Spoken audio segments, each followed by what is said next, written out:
Bapak Ibu sekalian, sebenarnya untuk ketahanan pangan ini konteksnya mandatori ya. Dan sebenarnya untuk fokus ketahanan pangan ada di penggunaan dana desa yang tahun kemarin. Ya. Nah, berdasarkan evaluasi kami,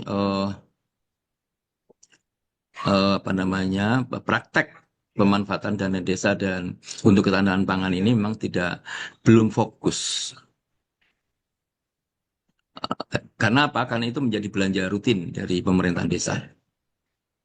Dan kalau sifatnya rutin tahunan itu kan bisa dipostulatkan eh, tidak terjaga keberlanjutannya dan menjadi belanja seperti belanja yang lain gitu ya. Sehingga kami berpikir Pak Menteri marahnya bagaimana untuk menjaga keberlanjutan baik itu eh, menjaga skalanya bahkan peningkatan skalanya kemudian akuntabilitasnya dan aspek pengawasan. Nah, ini yang penting. Tiga hal itu yang menjadi concern kita, sehingga kita perlu membuat formula bagaimana pengelolaan ketahanan pangan yang 20% itu.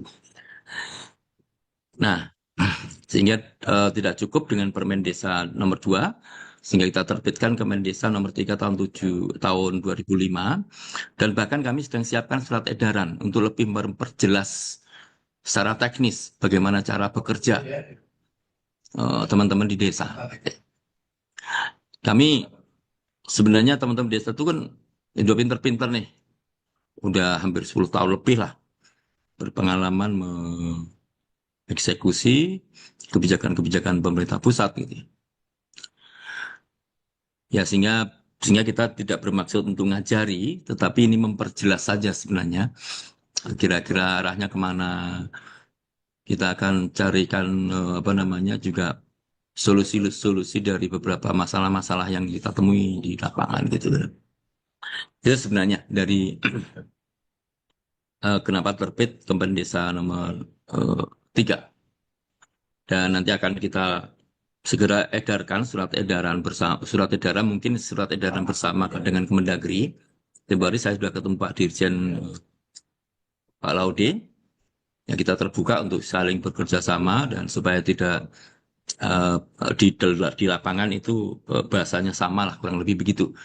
Bahkan mungkin dengan Kementerian Keuangan kita akan coba sangat pertimbangkan adanya surat edaran bersama. Tapi draft yang kita sudah kita siapkan draftnya itu yang siap ditandatangani oleh Pak Menteri. Baik, slide berikutnya. Jadi itu, Mbak Jeng, tolong slide berikutnya. Nah, ini adalah bagian dari ketahanan pangan, bagian dari program prioritas, ya. Di samping BLT, di samping lingkungan, di samping sarana prasarana dan operasional 3%. Gitu ya. Nah, Bapak sekalian secara teoritik barangkali saya tidak perlu menjelaskan apa yang dimaksud dengan ketahanan pangan. Ya. Semua sudah sangat paham dan aktivitas dan kegiatan-kegiatan yang fokus ketahanan pangan itu apa saja sebenarnya. Ya. Jadi saya tidak perlu sampaikan di sini, sudah cukup jelas di dalam regulasi-regulasi, baik regulasi oleh Kementerian Desa maupun kementerian-kementerian sektor. Ya. Ya, tapi yang intinya yang kami harapkan adalah pemahaman ini, apa yang dimaksud dengan komoditas pangan, ya kurang lebih yang kita harus bisa batasi itu. Jadi tidak semua tidak semua komoditas itu masuk ketahanan pangan. Nah, misalnya ya komoditas pokok, komoditas pangan pendukung. Nah, yang kita tidak sarankan yang komoditas-komoditas yang seperti kopi, mangrove, jati yang tidak ada kaitan langsung dengan ketahanan pangan. Nah ini saya kira teman-teman di desa sudah sangat paham sehingga tidak perlu dipertanyakan lagi. Nanti dan ada kesalahan placement anggaran. Nanti taggingnya ketahanan pangan untuk komoditas jati. Nah ini kan jauh gitu ya. komoditas mangrove atau kopi, ya, atau tanaman-tanaman kayu-kayu yang lain itu. Nah, kita hindari semacam itu. Kita fokus yang menjadi potensi dan kebutuhan masyarakat.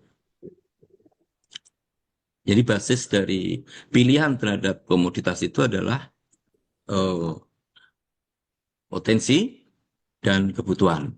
Kebutuhan manakala di situ ada kelangkaan terhadap padi misalkan. Nah, fokusnya dana desa ke arah padi. Kemudian fokusnya kebutuhannya misalkan sayur mayur yang tidak ada di desa itu, maka itu menjadi semacam pilihan supaya nanti tidak tergantung dari desa lain atau kecamatan bahkan kabupaten lain.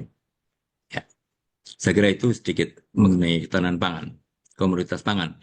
Seterusnya, terus Mbak Ajeng, ini nanti aja, nanti ada slide yang khusus yang, nah, sehingga dalam pengaturan di Kemen itu, ini sebenarnya ini pilihan ya, Bapak Ibu sekalian, pilihan apa yang terkait langsung dengan ketahanan pangan. Ada hulu dan ada hilir. Ya. Nah, di sini masih ada pemeliharaan normalisasi jaringan irigasi. Apakah boleh? Ya. Nanti penjelasannya begini. Penjelasannya karena ini terkait dengan pengelolaan yang kita mention melalui BUMDes atau BUMDes bersama atau lembaga ekonomi lain atau kalau tidak ada duanya dengan tim pelaksana kegiatan yang secara khusus dibentuk untuk ketahanan pangan. Sehingga pilihan terhadap kategori kegiatan itu ya, itu sangat tergantung dari rencana usaha yang disusun. Jadi hulunya begitu. Misalkan begini, untuk penanaman pilihannya mungkin ya, pilihannya padi misalkan atau jagung misalkan. Nah, itu masuk dalam rencana usaha. Jadi kegiatan ketahanan pangan, kegiatan peningkatan produksi padi untuk ketahanan pangan, itu taggingnya. Nah, ketika di tagging begitu, maka akan muncul kebutuhan-kebutuhan. Apakah dalam rangka kegiatan itu membutuhkan sarana pasca panen, misalkan gudang, atau misalkan sarana alat produksi, atau saluran air irigasi. Ya. Nah, itu yang tergantung kebutuhan di dalam rencana usaha itu. Jadi bukan terlepas menjadi kegiatan lain. Ya, itu masih dimungkinkan. Sehingga ketahanan pangan itu apa namanya penanam jagung tidak berdiri sendiri sebagai aktivitas yang tunggal gitu. Ya, ya tapi hulunya adalah untuk penanam jagung. Komoditas yang lain juga begitu. Ya, jadi belanja-belanja infrastruktur, sarana prasarana itu tidak boleh dilepaskan dari konteks kegiatan hulunya. Kalau misalkan dilepaskan, itu menjadi belanja di luar penyertaan modal ke BUMDes. Jadi makanya ini perlu kita jelaskan supaya nanti belanja infrastruktur, sarana pengairan misalkan, ya itu di placement di luar penyertaan modal BUMDes. Ya. Dan di tagging di tanpangan. Ya, ini yang kita hindari. Apakah boleh? Ya silahkan. Apakah boleh membangun irigasi? Ya silahkan. Tapi bukan dalam konteks peningkatan produksi untuk ketahanan pangan. Itu ya, buat sekalian ya. Jadi yang dimaksud di dalam pengaturan di Kemen ini mengenai kategori kegiatan itu ada hulu dan hilir yang ada dalam konteks kegiatan usaha. Ya. Itu tadi kembali lagi pertimbangannya. Kenapa dengan BUMDes? Kenapa dengan lembaga ekonomi? Kenapa dengan tim pelaksana kegiatan yang khusus dibentuk untuk ketahanan pangan? Ini semangatnya adalah menjaga keberlanjutan. Biar fokus, kemudian akuntabilitasnya juga terpenuhi. Ya, barangkali tahun depan, kalau sekarang targetnya misalkan 200 juta nih, tahun depan ada digunakan untuk kegiatan yang sama, tapi untuk peningkatan skala. Ya, jadi ada keberlanjutan dari kegiatan. Nah, apakah boleh untuk pelatihan? Ya boleh, tetapi konteksnya adalah penanaman jagung. Konteksnya adalah pengembangan perikanan darat. Ya.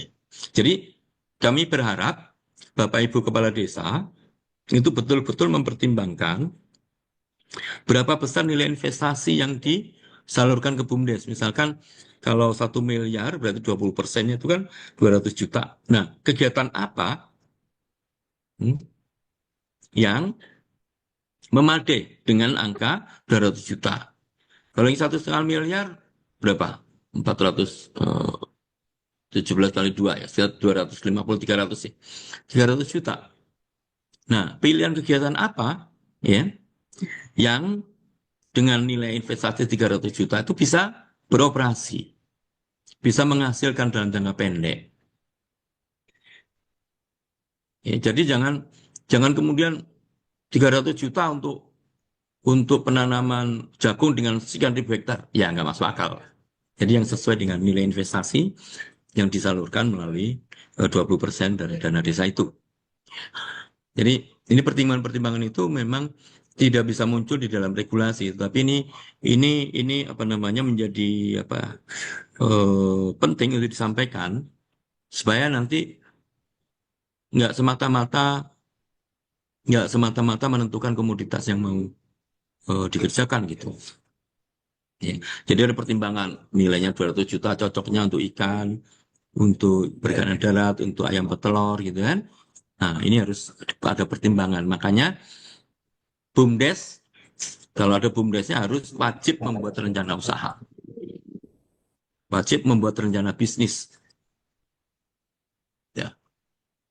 Terusnya, nah ini normatif. Jadi saya kira peran-peran pemerintah daerah itu yang kami berharap kalau selama ini tumpuannya ke dinas PMD gitu ya.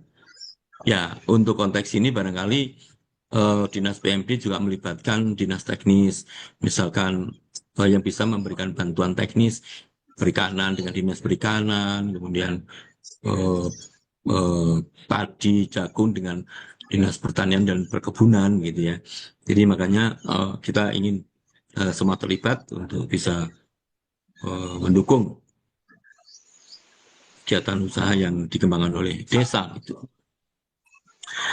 Nah, peran pemerintah desa barangkali regulasinya membuat menyelenggarakan musyawarah desa dalam rangka perubahan APBDes. Jadi pertanyaan tadi kan sudah ada ditetapkan APBDes. Ya, APBDes itu memang aturannya 1 kali setahun kecuali ada kebijakan. Jadi karena ini semacam mandatori, maka boleh dilakukan perubahan APBDes. Dan asumsi kami memang langkah pertama yang harus dilakukan adalah musyawarah desa dan penyusunan APBDes perubahan. Nah, mekanisme kan kita tidak perlu untuk menjelaskan kembali. Ya, kalau mau tanya, gimana musdesnya, gimana yang ya berarti selama ini nggak pernah menjelaskan musdes kalau ada pertanyaan gitu kan? Gitu. Ya, eh jadi saya kira keterlibatan Supra, kecamatan, PD, ya, itu menjadi penting eh, supaya pemanfaatan dana desa ini benar-benar memiliki hasil, mendapatkan hasilnya. Selanjutnya,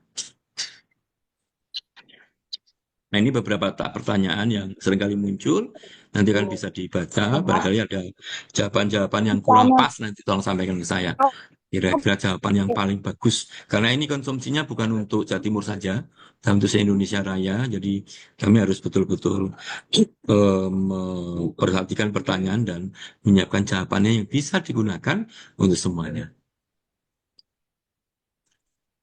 Nah, pertanyaan kemarin ada pertanyaan ke Pak Menteri. Apakah apakah BUMDes boleh menyewa lahan untuk kegiatan?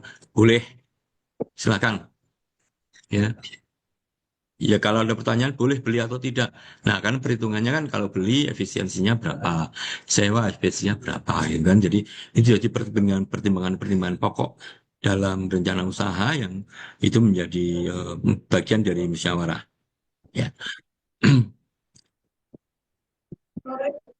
Ya, jadi ketika ada pertanyaan, boleh nggak untuk bahan barang habis pakai? Ya silahkan.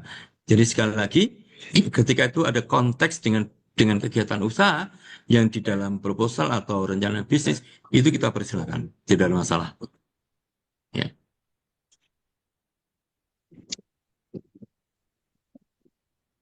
Sebelum ini, Mbak, sebelum praktek baik. Udah bisa, oke. Nah, Bapak Ibu sekalian, beberapa praktek-praktek baik yang sempat kita capture, ya tentang ketahanan pangan, memang taggingnya ketahanan pangan, tapi belum tentu dikelola oleh BUMDes. Ada yang melibatkan koperasi, melibatkan kelompok, yang nggak ada masalah. Nah, tetapi untuk 2025 ini, ketahanan pangan, mentionnya harus melalui BUMDes atau BUMDes bersama. Kalau tidak memiliki BUMDes atau BUMDes bersama, boleh dengan lembaga ekonomi lainnya. Ya. Nah, ini contoh pengadaan bibit jagung untuk di Desa Padang, Kabupaten Bulukamba. Nah, ini size-nya agak gede ini.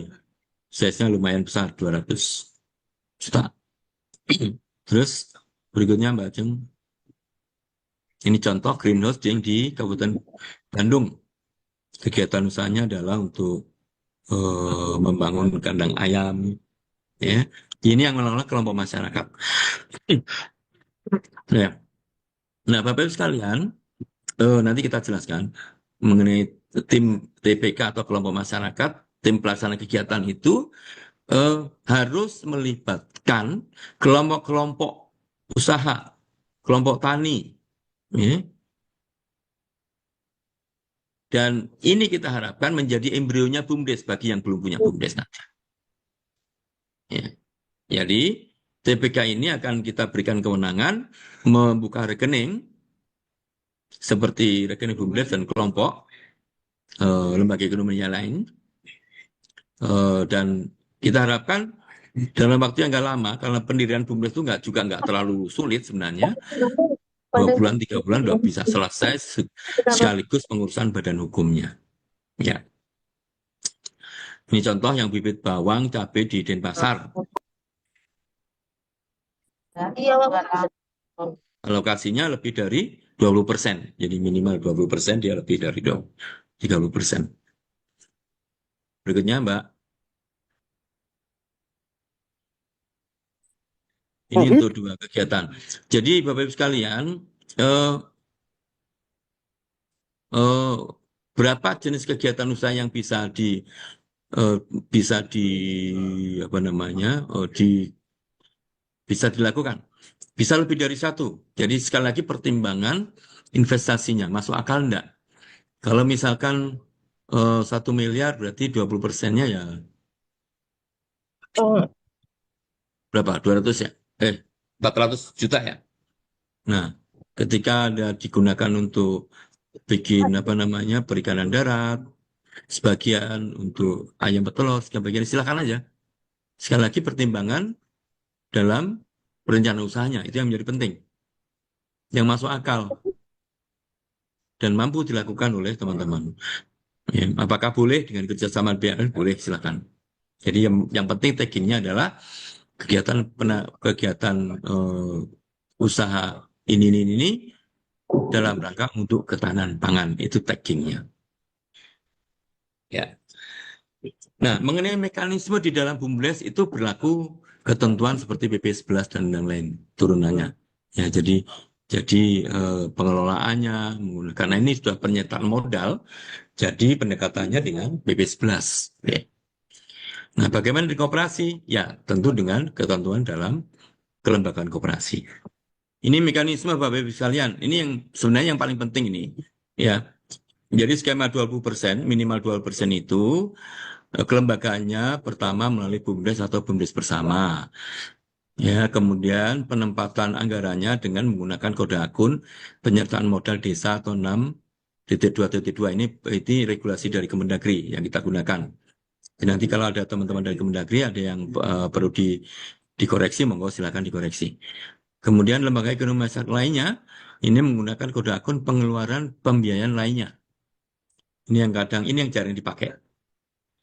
Kalau tidak ada lembaga ekonomi lain, tidak ada BUMDesnya. Jadi lembaga ekonomi lain itu sebenarnya merefernya pada koperasi. Karena ini menyangkut badan hukum, penyertaan modal. Jadi pemerintah itu boleh menyertakan modal di koperasi, boleh kan? Nah, akunya dengan pengeluaran pembiayaan lainnya. Ya, kalau BUMDes jelas ya, dengan penyertaan modal desa. Kemudian ketika tidak ada BUMDes, tidak ada lembaga koperasi, ya maka boleh dan harus, sorry, wajib membentuk TPK, tim pelaksana kegiatan yang secara khusus untuk ketahanan pangan. Ini nanti akan dikeluarkan semacam keputusan kepala desa, ya, kepala desa untuk tim pelaksana kegiatan ini. Nah, siapa tim pelaksana kegiatan? Kelompok masyarakat, ya, oh, kelompok wanita, kelompok tani, ya. Bahkan begini, apakah perangkat desa boleh terlibat? Boleh, sepanjang dia punya kompetensi. Ya, ini untuk barangkali di desa itu nggak ada yang punya kemampuan melihara ikan. Nah, kebetulan perangkat desanya yang yang bisa, ya monggo silakan. Itu dimasukkan di dalam tim pelaksana kegiatan. Ya, tapi kami berharap ini pilihan yang terakhir. Kalau misalkan nggak ada, ya baru perangkat desa. Tapi kalau ada kelompok masyarakat yang punya kompetensi, itu diprioritaskan untuk menjalankan kegiatan ini. Nah, TPK ini akan diberikan kewenangan membuka rekening, ya, membuka rekening dan pertanggungjawaban seperti pertanggungjawaban yang TPK reguler biasa. Nah, itu.